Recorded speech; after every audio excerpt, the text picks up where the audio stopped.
Okay, everybody, I am so excited today because I am joined by the one and only Julia Stiles, who stars as Cleo in Chosen Family, which is in theaters and on demand October 11th. How you doing today, Julia? Hi, I'm good. How are you? I'm doing great. I And absolutely I, love. OMG, OMG. I ward from you. I ward Thank for you. you. Yeah, I How are you mean, feeling about the team right now? This is like the most exciting thing. it's super exciting. It's super exciting. I have to confess that I hadn't really been paying attention early in the season, but I'm very excited now. They clearly are really hungry for it. Yeah, I'm pumped and I can't wait for the game later. So with the film though, with Cleo coming out of rehab at the start, is that something you start a backstory for before that, like jumping into the film? I did not have to think too hard to be in this movie, meaning the script, like that, it was all there in the script. I loved the script the moment I read it. I thought this would be a really fun character to play, and I just wanted to service that.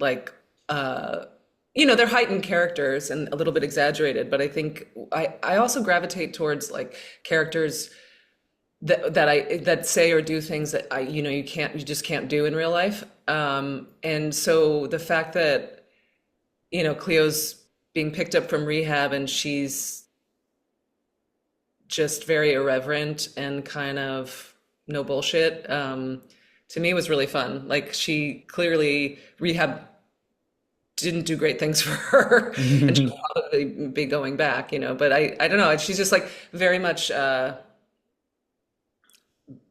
personality is out there. She does not care. Um, she doesn't care. Yeah, and with her character too being like you're saying that out there, a little bit of an outcast and has this rebel side to her, she got the leather jacket, the Converse on.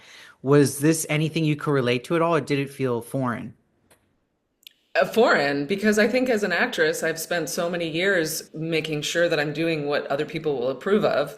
And also, just as a woman and a human being, like you, I don't know, in order to function, there's things there's ways that we have to behave. And Cleo has sort of like put up a big middle finger to all of that. Oh, no, that's a great answer. It's interesting to look at it like that too. And it shows how talented you are as an actress to jump into that so smoothly. And it's interesting too with Heather Graham being your scene partner in most of this film, but also the director and writer on set. What is that like? Is that something where she's constantly jumping back and forth? Like, is that strange? She handled it really well. I mean, I think that's a huge undertaking.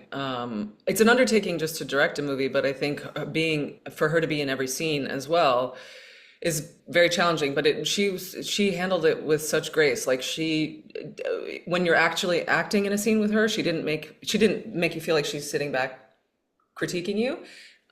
She's very much in it. And then she also, I think partially because she wrote the script, she had a very clear idea in her mind of what she wanted the movie to look like and the performances that she wanted and just how to tell this story that's very close to her. Oh yeah, no, that's great. And that's what I love about the story itself is like you're saying close to her. It's a very intimate story. And there's a lot of funny parts too. And we see in the trailer that Cleo has this genius idea of punchalates. And we also see in the film she teaches a workout class doing it. So in a scene like that, do you ever break character laughing during that on set? Like, what is that like? Um, did I break character? I mean, I'm sure I laughed at times.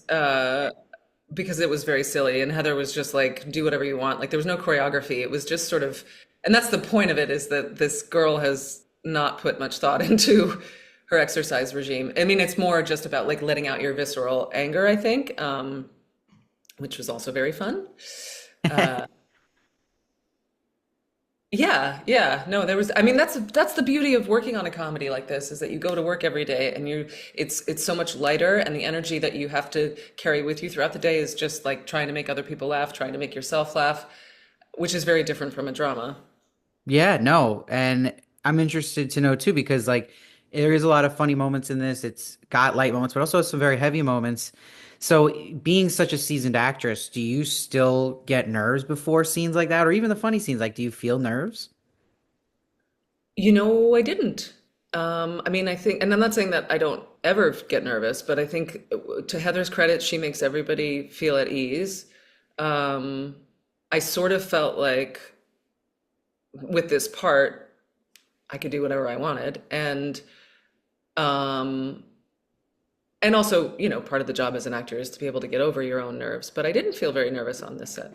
I felt like, and I think that's largely to Heather's credit. She just like really, really made everybody feel supported and appreciated. So that works well for me. No, that's a great answer, an honest answer. I like that. And it's interesting you're mentioning Heather being really good at directing and handling everybody, but I'm also wondering now you directed and wrote your feature debut, Wish You Were Here. Is there anything you can tell us about that? Yeah, so what's interesting is Heather had sent me the script to Chosen Family a few years ago, and I watched as she, alongside her, was trying to get her indie movie financed and then up into production, and I had my own movie that I was trying to direct, and so it was very inspiring to see her get her movie made. And it made me feel like I could do the same. And then, yes, so Wish You Were Here is based on a book that I adapted. It's a love story, um, kind of about how you have to appreciate the present moment because the present is really all that we have.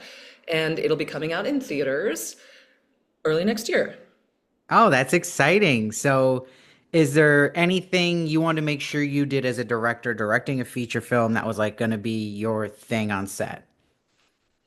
There were things that I wanted to do that I did, and I would like to say that was that I had a clear vision and could be a leader, but was also very collaborative and kind to everyone on set.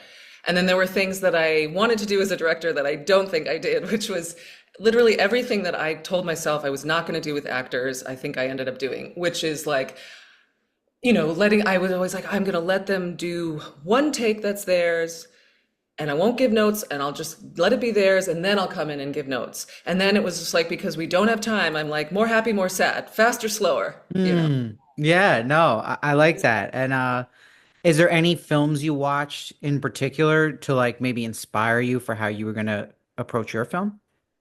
There were a lot of movies that I watched, and also in particular because I wanted to have references for the other creatives on set, like the production designer and the cinematographer. I wanted to have visual references for them. A huge, huge influence on me um, that I referenced a lot for Wish You Were Here was Desperately Seeking Susan. Okay. I don't know if you remember that movie. It still holds up. Yes. Susan Seidelman directed it. Madonna, it was like what made Madonna famous, or Madonna was becoming famous when that movie hit. But the production design, the even just the heart of the film, like that had such an impact on me. So that was a big reference. Um, yeah.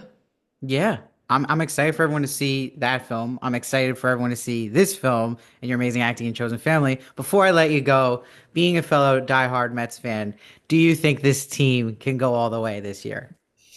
I mean, I have to say yes.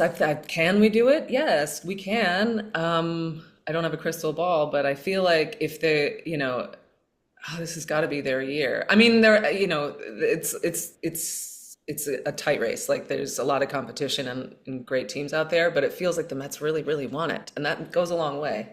Yeah, they got the momentum and they got Grimace behind them, so I feel like it can happen. Yeah, yeah, Sure. All right, everyone, check out Chosen Family in theaters and on demand October 11th. Thank you so much, Julia, for joining me, and I hope to talk to you in the future. yeah. Nice to talk to you.